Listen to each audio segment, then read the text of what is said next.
There seems to be a kind of like urge to want to hate him. Yeah, it's crazy. I mean, what is it, because he's bald? We don't get it. His voice, I don't know. You know, it's not everybody's taste, but fair enough. Welcome to episode 41 of the Hipsters United podcast. My name is Chris, and joining me this week is Jason. Hi, just me. And that's it. This is the time of the year when it's kind of hard for us all to get together for a podcast, but I did want to do something this week since it's been 3 weeks since our last show. And not much is going on in terms of news these days, as Billy's still trying to work out the details behind what is now being called the New Album Writing Subscription Service. Nice! So I thought that we would take a step back a little bit, back to the year 2000, and talk about an album that I don't think we've really covered very much in any of our podcasts, and that is Machina II. So before we get started, just a little bit of background on Machina II for those of you that have forgotten. In February of 2000, the band released the album Machina, the Machines of God, and they announced their breakup in May of 2000. But during the summer, between tours, they returned to the studio to put the finishing touches on some B-sides from the Machina recording sessions. And in early September, 25 sets of 5 vinyl records were given to friends of the band, a Chicago area radio station, and a few lucky fans. And those fans also got the instruction to distribute the songs for free on the internet.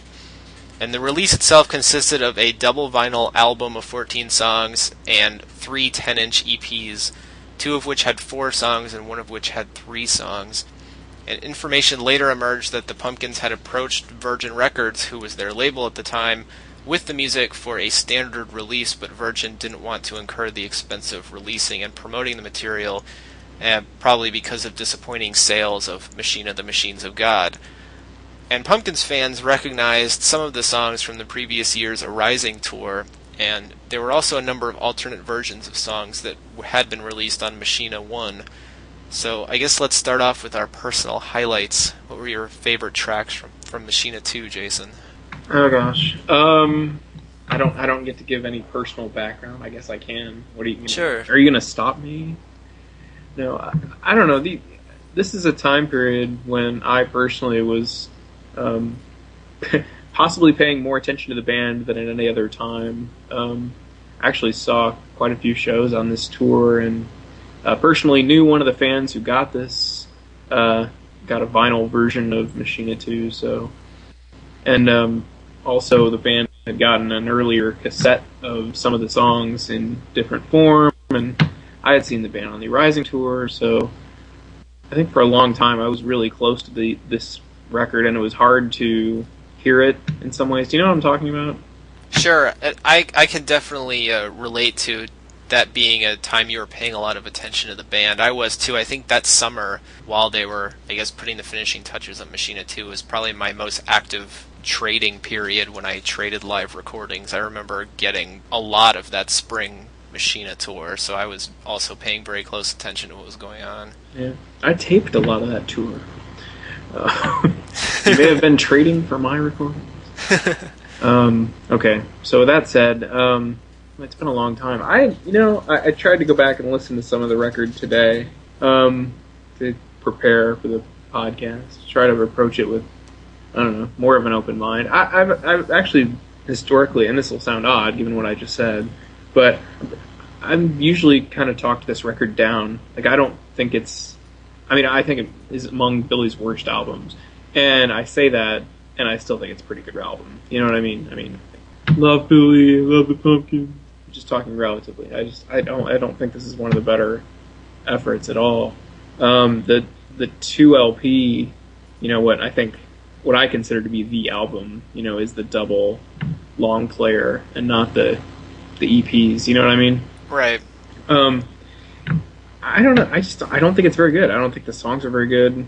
Some of them are, but most of them are kind of throwaways, and I think that's kind of obvious. But far and away, the biggest problem I have with it is Billy did some kind of production trick or something that I think makes the album sound all very similar, but I don't like it. I just don't like the sonics. And that's the kind of complaint I usually kind of poo-poo when other people say it, so maybe I'm being a jerk by make a big deal out of this. But to me, this album just sounds really compressed, and like sonically compressed, and throughout it, it's got this kind of weird, like at almost every point there's some feedback or some synth or just tons of reverb being overlaid on everything. Like there's some acoustic based songs on there, and you can't hardly even tell because there's so much reverb. I'm specifically thinking about If There Is a God when I talk about an acoustic song. Yeah. But there's some, I think others, like, what's the one? Love Is Everything I Want. Home has a lot of acoustic guitar, right? Yeah. Yeah, and you have to almost, your brain has to say, oh, when you take away all that reverb, yeah, that's an acoustic guitar being played. Yeah, so I actually have a couple notes about this written down. So, the song Real Love. I really like the song. There's a great song under there somewhere, but it's just buried by a wall of fuzz. I don't know how better to explain that. Like, and yeah, go on. And another thing I put is, I didn't think I'd ever say this about anything, but on many of the songs, Billy's vocals are mixed too low. I also listened to this again just recently in order to prepare for the podcast, and listening to it in my car, so not the best speakers in the world, but definitely like the music overshadows his voice, which is very different than how he mixes a lot of the stuff that he's been doing lately. Yeah, particularly the recent stuff, yeah. Right. Yeah, the 10 inches, the little EPs, they don't quite have the same thing going on at all. With the Sonics that we're talking about, this feedback overlay or this reverb, whatever you want to call it. I noticed. I think you're right. I did notice though that the low vocal mixing is there. Like the song "Slow Dawn." I really like that song. I put it down as one of my personal highlights. But I mean, his voice is too low. I was going to say, I should clarify, that EP, it is still there. There's 3 EPs, and one of them does sound like the 2 LP, and it's the one with Slow Dawn, Vanity, Saturnine, and Glass Theme. That one does still have that sonic thing going on. But the other 2 don't at all. Right, the one I think that really doesn't is the one with the If There Is a God piano and vocal version, which I don't like the song If There Is a God very much, but I really like that version of it, and I think that's part of why. Like, there isn't a lot of stuff on top of it, it's just the song itself. Yeah, I totally agree with you. That's my favorite version of the song by far. I think it's great. Yeah, and that Try that's on there, I don't think of it as being messed up sonically. Yeah.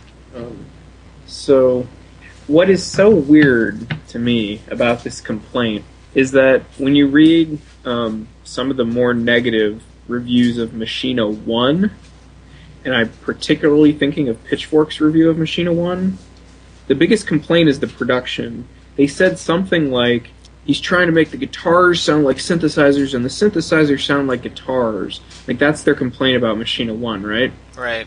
I really don't have too much of a problem with the sonics of Machina 1, with one exception. I think the mastering sucks. But the nice thing is, we have a pre-mastered version of it now that's surfaced in the last year. So that kind of solves that problem.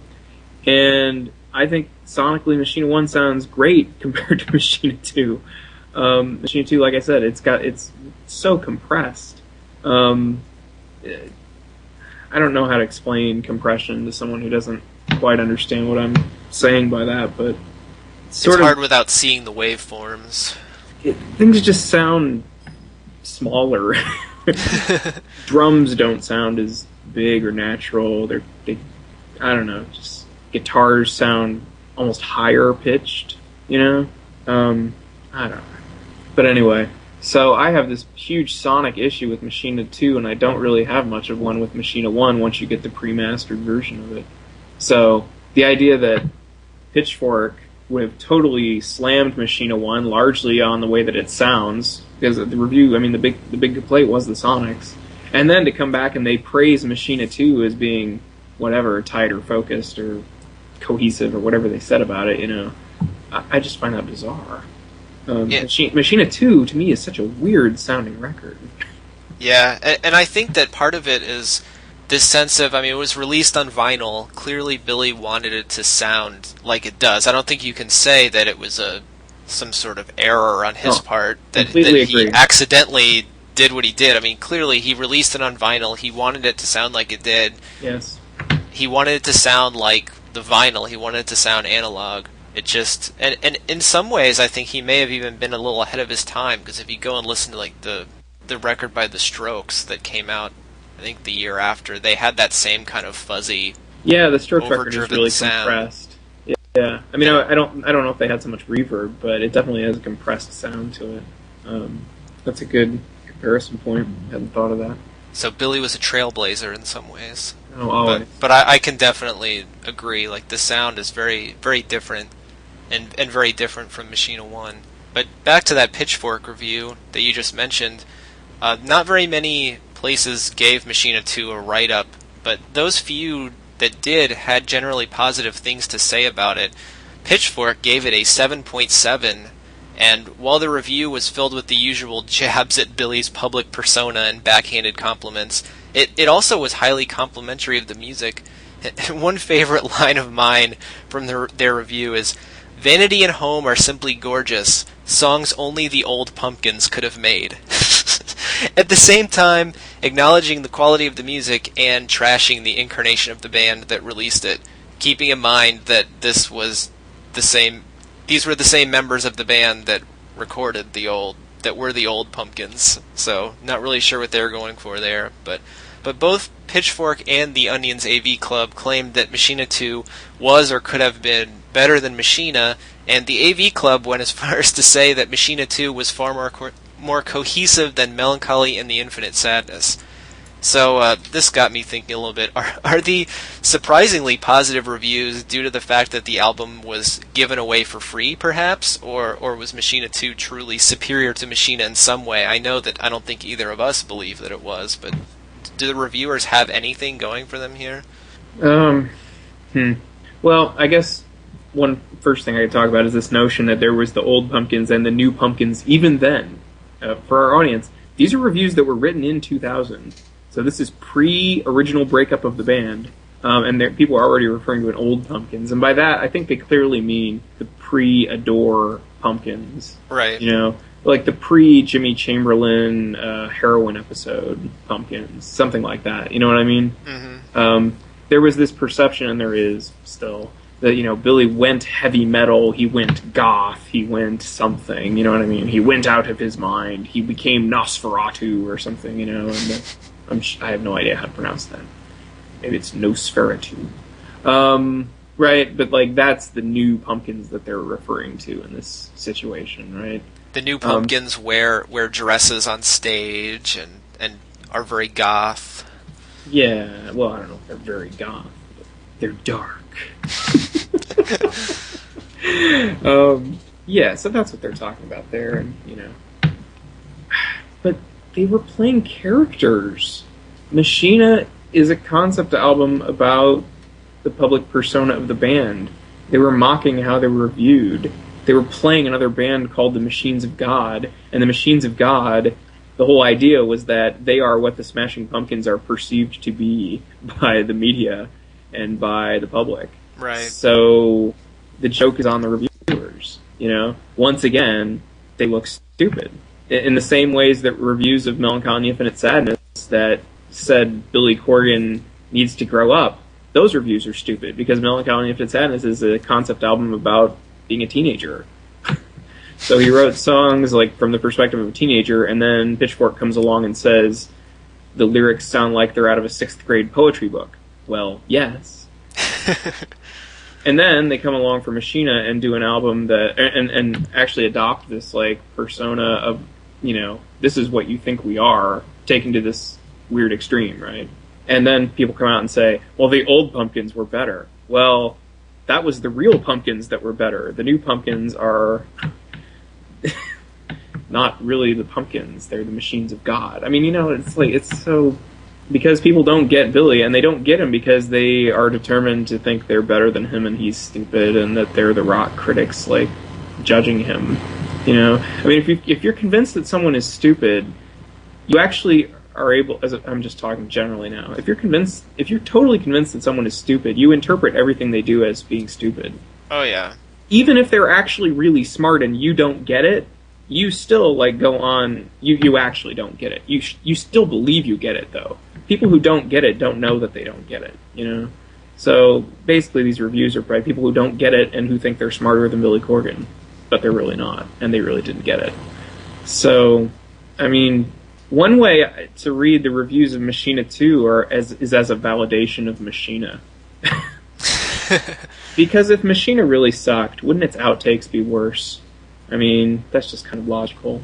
Traditionally, that's usually how it works. I think the thing with the critics is that the Pumpkins are too palpably, obviously talented to just write reviews as if they were incompetent hacks. You can't go out and review the Pumpkins like you would review, I don't know, name a crummy boy band, 98 Degrees. You can't go write a Smashing Pumpkins review and just be like, well, this is idiot music for idiots, because clearly it's not. It's just too obvious that it's not, right? So if you want to bash them, you have to come up with some, like, Billy Corgan has lost touch with reality, has no taste. You got to do some, like, weird thing like that. And the argument on Machina 2 is that, Machina 1 was produced badly, he chose the wrong songs, Machina 1... Did I say Machina 2? Machina 1 is produced badly, he chose the wrong songs, they go on too long, it's not punchy enough, I mean, I thought one of the weirdest things was that a lot of the praise for Machina 2 was like, yeah, it's it bursts out of the gate with concise rockers, And it's like, those are the exact sort of songs that the critics usually bash the Pumpkins for.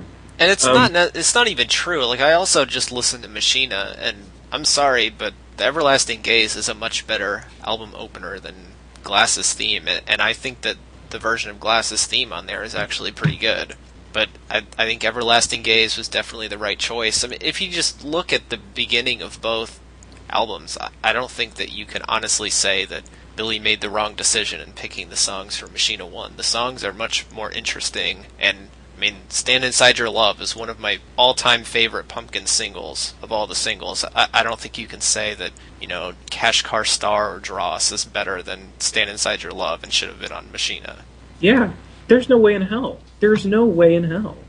I mean, Stand Inside Your Love, Eye of the Morning are both way better than any track on Machina 2. I mean, that's just my subjective opinion. That's not a fact. But that's my personal view. They're way better than anything that's on Machina 2. And I remember saying to people, when Machina was out, and it was getting, like, pretty mediocre reviews, I said, I understand people saying the album is too long, and it's too ponderous at the end, and you don't like Glass and the Ghost Children, and fine. But I said, the first half of Machina is the sort of stuff that gets you inducted into the Rock and Roll Hall of Fame. The first 7 or 8 songs are just great songs. Right. And, I don't think that's ever... my opinion on that has never changed. I think the first half of that album was just terrific. And I think that I've also heard that people say, yeah, the first half of Machina is good, so replace the last half of Machina with the first half of Machina 2.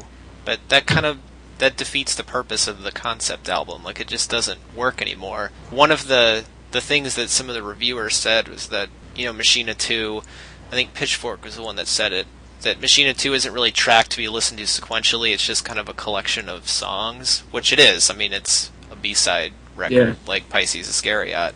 And if they put the quote-unquote best songs from Machina 2 onto Machina 1 instead of Glass and the Ghost Children, Crying Tree of Mercury, Blue Skies Bring Tears, the songs that people find ponderous and long, it becomes just a collection of songs. Like, those songs, while they may not appeal to everyone, I think serve a purpose on Machina 1. I think while we're talking about Machina 1, I mean, I'm not a huge fan, if you pick up with Imploding Voice and go through, what's 13? I always lose the order here. Imploding Voice, Glass and Ghost. Wound is in there somewhere. Wound and, Crying Tree of Mercury. That's not my favorite stretch. I don't think that's a great stretch of songs, but I know I'm weird for this. My favorite version of Blue Skies Bring Tears is the one on Machina 1. I think it's great, and that's like the only version of it I think is great. of 100+ live versions and multitudinous studio versions, that's the only one that I think is great. But hello, that's the one he picked to put on the real album. So big ups to Billy from me on picking the right version of Blue Sky, Spring Tears. Yeah, I just said big ups. I mean, I don't like Glass and the Ghost Children at all. Like, it's one of my least favorite Smashing Pumpkins songs, but it does kind of bridge that gap between the poppy first part of the album and the more artsy, long-form second part of the album. Yeah. I mean, I'm okay with the studio version of Glass and the Ghost Children. I'm not, like... I'm only okay with it. That's no better than okay with it, but I'm not listening to it like, oh my god, this sucks, the whole time. Wound, I think, is just produced a little weird. And The Crying Tree of Mercury, there are 2 great live versions of it, interpretations of it, that I really, really like, and I just don't think the album version is that cool. But whatever, we're talking about Machina II today. But, I think that serves a good purpose. You can't really talk about Machina II without talking about Machina 1. Right.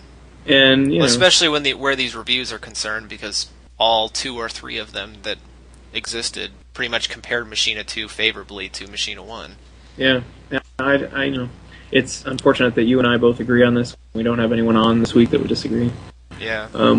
But, yeah, I don't agree with that they're bad. And I think trying to say that Machina 2 is better than Machina 1 and still being really negative on Machina 1, like I said, is weird, especially when, like you said, there are not many reviews of this, but just again, to look at Pitchfork, like, why are they dissing Machina 1 for a flaw that I think exists far more on Machina 2, which, to me, just, giving a good review to Machina 2, like I said, kind of validates Machina 1. It's like, it's like you prejudge Machina 1 negatively, and then the B-sides come out, and it's free, and it's getting this good press, and you listen to it, and it's like fine, and then you're like, oh, this is good. This is what you should put out. It's I don't know. It just seems. Yeah, I really wonder how much of it is the fact that it was free. Like it's got to be hard as a reviewer. You can't just savage the record because it's free. Like, what do you expect? You're getting it for free. You're not paying anything. They can't pull out the usual, like, oh, fans are getting ripped off here. Like, they got to buy 5 versions of it. Don't buy this, right? They can't tell you not to buy it. Yeah, it's free, so... I mean, even Billy even said when the Radiohead album came out for free online last year or 2 years ago that, it wasn't really about the music, it was about, everything around the music. And I guess in this case it kind of helped them out because they gave it a good review, and I'm sure that at least a few points of that 7.7 are just because of the fact that it was free. Yeah. I mean, I can't totally blame them, and it wouldn't be that bad if they hadn't given Machina 1 such a bad review. Remember that thing about, in Pitchfork review it says they're complaining that Billy's trying to make guitars sound like keyboards and keyboards sound like guitars? Did you ever listen to Real Love? Yeah. I mean, like, that song defines doing that, which is fine. I mean, I just think that's a stylistic choice, and I can complain about it. I don't like to listen to it so much, but like you said, and I 100% agree with you, Billy meant Machina 2 to sound like it does. You and I may not like it, but that's better than... I think knowing that he chose to make it sound like that makes me think better of him than he's just incompetent. He forgot how to record. Yeah. And, several of the songs, there are other studio versions of it, which is the nice thing, I mean, I don't have to... Okay, I'm going to try to split this apple. I can criticize the way Glass Theme sounds on Machina 2 and still be happy that I have the other version that was on that 60-minute cassette tape that he released earlier. Right. Because that doesn't sound the same way. It's not compressed, He took that version and compressed it. He, ran it through something and compressed it, in order to make it sound like the rest of Machina 2, most likely. Yeah, right, exactly. But I don't have to get angry that he did that because I still have that tape. I can just be like, oh, well, okay, that's what he did. It's not very good. But I don't have to be like, why? Why did he do that? Because he didn't. It's not like he took the tape from me and gave me the album. I have both. So. I think Blue Skies Bring Tears is a good example, too.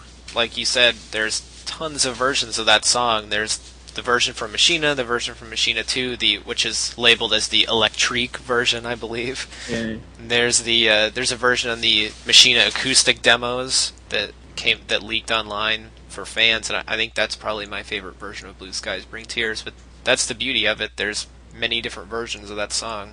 Yeah, make your own. Yeah, I gotta tell you, I know I said electric earlier today when we were talking, but I'm looking at the SPFC thing and it actually says electronique. Electronique. I don't know.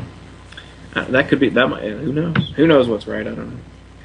Okay, so now that we've spent some time establishing the background, I'm now ready to answer your question about my favorite tracks or whatever. Okay. I love Soul Power. Really? I don't think anyone else does, but I really do. The weird thing is, I think that was the song that could have been the radio hit if they had actually gone with a serious promotional push for Machina II. Say it had come out on some label and they needed to choose a single, I would have been, they should put out Soul Power. I think it's great. I actually had it, before I listened to it, I started putting together some notes for the podcast, and I had that listed as one of the songs from it that I most did not like. I know you don't. I think we've talked about this. And then I went back and listened to it, though, and the guitar riff of it is really good. I really enjoyed it, and I never really paid attention to it before. I often skipped the song, but going back and listening to it, like, it does have a good guitar riff. Oh, man. Yeah. Oh, that's good stuff. What else do I like? Boy, Slow Dawn, Vanity, Saturnine. It's hard not to like those tracks.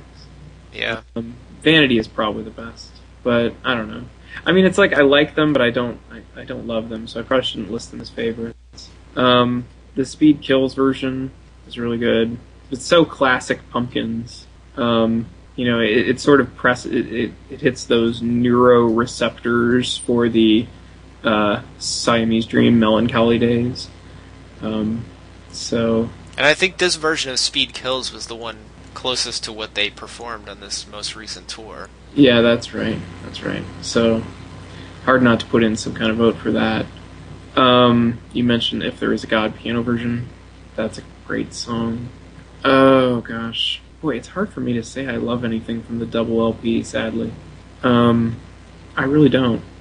Some of the songs are good, but I'm not totally into the presentation. That's how I am. Like, some of the songs, Home is a great song, but the version of it that's on the double LP, just the way it sounds, it doesn't appeal to me. Yeah, when they slowed it down and played it live in 2007, that was really cool. Yep. And the version on the album is just too fast or something, I don't know. I like Cash Car Star version 1, too. That's another one from the EP. I really like how that sounds. And Billy must really, really like that to have put it on there. Because what that is, for anyone who doesn't know, that is almost the first take of the song with the band playing live in the studio. It's like Jimmy sat down and they played it, And he'd been playing it with, Kenny Aronoff or something, right? And they sat down to play that, and that's one of the first things they played with Jimmy. And that take, he liked so much that he actually released it. This is Billy Corgan we're talking about, like, obsessive rewriter of songs and putting production tricks on stuff. And, he did his fancy, produced version of Cash Car Star for the double EP, right? And he still actually put out this early version, so, he must really like it, and I really like it, so. There's something about the way Jimmy... I don't know. The drum pattern is really super cool. It's great. I don't know. That's about it. Yeah. I enjoy the first 3 seconds of White Spider. Yeah. Then before it gets fuzzy. I like the song Dross, but I think I like the version from the 60-minute tape better. I agree with you again. You're so right, Chris. Dross is funny, though. It's such a... I mean, you know what the word dross means? It's like some sort of... Like when you're refining metal, it's like the waste product or something. It's like the waste. It's the throwaway stuff. Could Billy tell you anymore? This is a B-side. Yeah. This is the kind of stuff I do in my sleep. This is Mouths of Babes circa 2K. Yeah. So yeah. Any tracks you want to bring up specifically? I'm trying to think if there's anything else that we haven't talked about that were ones I particularly liked. I think in most cases I agree with you that I like some of the songs that are on the double LP, but the versions just don't do it for me. And I don't think it's a matter of, I know there's a contingent of fans out there who keep wanting this to be released on CD, like yeah, they think it's mastered gonna be on CD, and they something. think it'll be different. First of all, I think it was on vinyl for a reason, and second of all, even if it was released on CD, I don't think it'd be any different. Case in point, Real Love, which was on the Greatest Hits collection. Yeah, or just case in point, the 10 inches, you know? Why does Cash Car Star version 1 sound the way it does if the 2LP was going to sound different when it came out on CD? You know? It's a fantasy. That's what we have, is what it really sounds like. Yeah, hard as it is to believe, because it does sound very strange. It's like the Pumpkins version of I want to say a My Bloody Valentine record, but someone will get mad. But I just say that just because it seems like there's this concept of how he wanted the whole album to sound. I want it to have this certain sound. You know what I mean? Yeah. And, yeah, it is what it is. Again, being kind of mean, I still like it, but I just don't grab it that often to listen to. We aren't really giving it bonus points for being free. Yeah, and we're not giving it bonus points for being a Smashing Pumpkins album, which right. Deserves plenty of bonus points, to be honest. I mean, honestly, I was just listening to it, and it hit me like that it was pretty good, you know? Particularly the first half of it, like you said, I think it, much like Machina 1, the first half of it is better, and it's got some the songs are there. I think it's just distracting. Can we emphasize this a few more ways? I don't know. Well, speaking of it being free, nowadays it doesn't really seem all that odd that a band would release music for free on the internet, since, there's been similar projects by Radiohead, Nine Inch Nails, and Wilco that have all gotten a lot of press over the past couple of years. But in 2000, the internet was still kind of taking off. Broadband access was just starting to become standard in homes, and CDs were still selling quite well. And at the time, it seemed ludicrous that a band with the stature of the Pumpkins would give away an entire album for free. And even though it was essentially a B-side album, the Pumpkins have had success with previous B-side collections like Pisces Iscariot and The Airplane Flies High, both of which did sell well commercially. But considering that Machina never approached 1 million albums sold, how well do you think Machina II would have done if it were released commercially and promoted with a single such as, Let Me Give the World to You, or Soul Power, or pick your favorite song from Machina II? And just for some perspective, Pisces Iscariot eventually went platinum, and The Airplane Flies High sold around 300,000 copies, which is pretty impressive for a box set that had limited pressing. I think it would have sold 300,000. I really do. I think you could put Let Me Give the World to You on the radio and get 300,000 sales out of that album at that time. Machina sold 500,000. Yeah, I think it was 550, 560, somewhere around there. Yeah. I think you pretty easily could have gotten to that number. Hard to believe that that's not enough to make a profit. Yeah, I don't know. I don't know if it would have sold that much. I think it may be closer to 150,000. If you look at Pisces Iscariot, so it was a companion to Siamese Dream. It was kind of the B-side collection that got released after Siamese Dream. Siamese Dream sold about 4 million copies in the US and 6 million plus worldwide. And if we apply that 25% attach rate, quote unquote, to Machina, we come up with around 150,000 copies of Machina 2. I just don't believe that's how you should think about it. You don't think so? No, because Siamese Dream, that extra 3 million is one-time fans. Like, by the 500,000 you sold Machina 2, that's the hardcore already, So there's no reason to think that you're going to lose 3/4 of the hardcore fans when you put out a B-sides album. Do you know what I'm saying? Yeah, Airplane Flies High came out, I'm trying to remember, it was 1997, is that right? Kind of late in the year, 1997. Yeah, that's right. And it sold 300,000 copies. I forget how much Adore sold, but it was more than 1 million, I believe. More than 1 million, yeah. So, yeah, I don't know. That's just, I got my number, you got your number, but somewhere in there. We both seem to think, 250,000 is probably a reasonable number. Which, I'm with you. I don't see how I could see how they could not make a profit if they did some crazy stuff, but I the songs clearly were already recorded.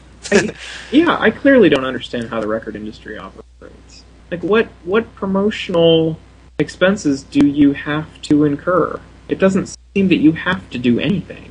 They're the Smashing Pumpkins. They sell themselves. What promotion was there for Machina 1? I mean, they went on TRL. Great question. I mean, I don't get. I'm honestly confessing ignorance. I don't think these people are stupid, but I just don't understand what they have to do. You know, in economic terms, it seems like a sunk cost. The songs are there already. I mean, what's really the cost of printing and distributing CDs? I mean, we know that it's very small when you're working with bulk like that. Yeah, so, I mean, there's something else. There's some other... They think that there's this, like, promotional expense they've got to do. They got to... I don't know. I don't get it, though. Believe me, I could make money if you gave me a Smashing Pumpkins album that was done. You know what I mean? If you just handed it to Jason and said, put this out and try to make money off it, I would make a lot of money. Yeah. You're going to clear $3 million gross, right? Not clear, but that's what you're going to get gross revenue. You're telling me how much does it really cost to get 300,000 copies of a CD in stores? Not that much. So, I don't understand. Alright, anything else about Machina 2 before we end it for the evening? Well, I was going to say that, just to emphasize your point about the novelty of it, I mean, you know, yes, we write for a blog about the Smashing Pumpkins, we're cheerleaders for the band because we really like them.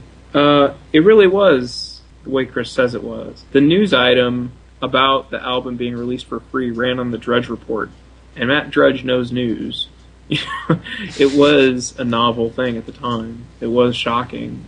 People didn't make nearly... I mean, I want to say it's weird because the Radiohead thing, I think it's, as many people pointed out, they were a bigger band at the time, et cetera, right? And so that it got... The Radiohead move got much more press at that time than the Machina 2 release did at its time. But it was still newsworthy simply because of the concept, like he said, a major band putting out lots of free material that alone was completely novel. And the Pumpkins were big enough where their breakup announcement was on CNN. That's actually where I first heard about it, surprisingly, despite how closely I was following the band at the time and trading concerts. The first I heard about it was on CNN. So, I mean, you know, it wasn't... I don't know. It's just hard to communicate to people who, you know, take everything, and rightly, take everything we say pro-Pumpkins with a grain of salt or whatever, you know, but... You know, the truth is, it was, you know, seen as newsworthy and seen as fairly unprecedented, and I don't know what to say other than that. It seems like they left a lot of money on the table, you know, and you know, it's the same band that did the Adore charity tour and all this other stuff, and they're the ones that are corporate or something. I'm just so keep that in mind next time you hear a Pumpkin song in a commercial and feel the need to jump online and accuse Billy of being a sellout. I don't know. I mean, people can say whatever they want, but I mean, there are so many ways Billy could make money that he's not done, except one less, thanks to that Today commercial. But still, you know, I mean, how about Siamese Dream re-release with bonus tracks? You know, yeah, that hasn't happened. You know, lots of bands have done that one. You know, so instead of re-releasing his most popular album, he went and recorded Zeitgeist and put that out instead. I'm saying this with a big smile, like everyone's supposed to be like, oh, great, thanks for Zeitgeist. I really like Zeitgeist. It's better than Machina 2. Ooh, snap. Okay. Well, I hope this was a good podcast. Sorry Jill wasn't here. Yep. Hopefully we'll be able to get the whole gang back together soon. Yeah. But thanks for joining us this week, everybody. Before we go, I also just wanted to mention our group on Last.fm. If you go to last.fm and search for Hipsters United, you can join our group and make fun of my taste in music. I can't believe how much we've promoted this. We're usually not big on self-promotion, but for some reason the Last.fm group is getting all this, whatever, attention. So that's right. Join us. But I think the date of our next podcast is going to kind of depend on, like I said, when we can get everybody together, and also what happens with the new album writing subscription service, and when and if that gets up and running. Our song of the week this week is Dross from September 23rd, 2000 in Oberhausen, Germany. Good night, everybody.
The Hipsters United podcast is not affiliated with or endorsed by the Smashing Pumpkins, Virgin Records, or Warner Brothers Records Records. All opinions offered by panelists or guests of the Hipsters United podcast are their own and do not represent the opinions of the Smashing Pumpkins.